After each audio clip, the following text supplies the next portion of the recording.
ગયા વર્ષે જ્યારે 2024માં ખેડૂતોએ 3 વખત કુદરતી આફતનો સામનો કરવો પડ્યો। જુલાઈમાં અતિવૃષ્ટિ થઈ, ઓગસ્ટમાં અતિવૃષ્ટિ થઈ અને ઓક્ટોબર 2024માં કમોસમી વરસાદના કારણે ખેડૂતોના પાક પર પાણી ફરી ગયું। જુલાઈ અને ઓગસ્ટમાં જે પાક નુકસાન થયું એ બાબતે હજારોની સંખ્યામાં ખેડૂતોએ કલેક્ટરની ઓફિસ હોય, ખેડૂત આગેવાનોએ સરકારમાં ખૂબ રજૂઆતો કરી, જેના કારણે ક્યાંક ને ક્યાંક ખેડૂતોની જે માંગણી અપેક્ષા હતી એ મુજબ તો વળતર ન મળ્યું, પણ નહિવત વળતર અમુક ખેડૂતોને ચૂકવવામાં આવ્યું। ત્યારબાદ જે ઓક્ટોબર 2024માં તૈયાર થયેલા ખેડૂતના પાક પર જયારે પાણી ફરી વળ્યું ત્યારે ફરી વખત ખેડૂતોએ રજૂઆત કરી, તો ત્યારે સરકાર દ્વારા ખેડૂતોને આશ્વાસન આપવામાં આવેલું કે ઓગસ્ટમાં જે ખેડૂતોને સહાય મળી છે એ ખેડૂતોને બાદ કરતા બાકી રહેલા ખેડૂતોને ઓક્ટોબર 2024માં જે નુકસાન થયું છે એનું વળતર ચોક્કસથી આપવામાં આવશે। વારંવાર આ કચેરીએ જિલ્લા ખેતીવાડી અધિકારીની કચેરી સુરેન્દ્રનગર હોય, અન્ય જિલ્લા ખેતીવાડી અધિકારીની ઓફિસ હોય, નિયામકની ઓફિસ હોય, ગાંધીનગરમાં પણ વારંવાર રજૂઆતો થઈ। અંતે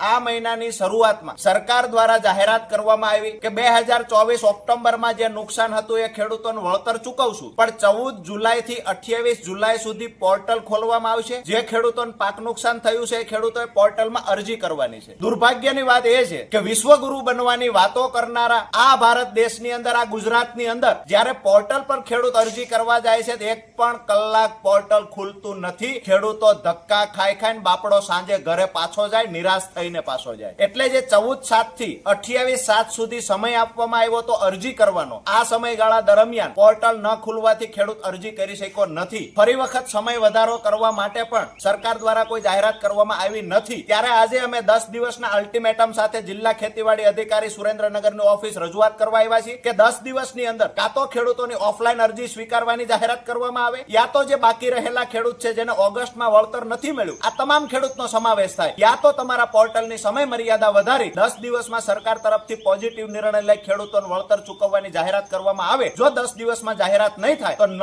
છૂટકે ગાંધી ચિંધ્યા માર્ગે આ કચેરીનો ઘેરાવ કરવા આમ આદમી પાર્ટી કિસાન સંગઠન ખેડૂતોને સાથે રાખી આ નિર્ણય લેશે।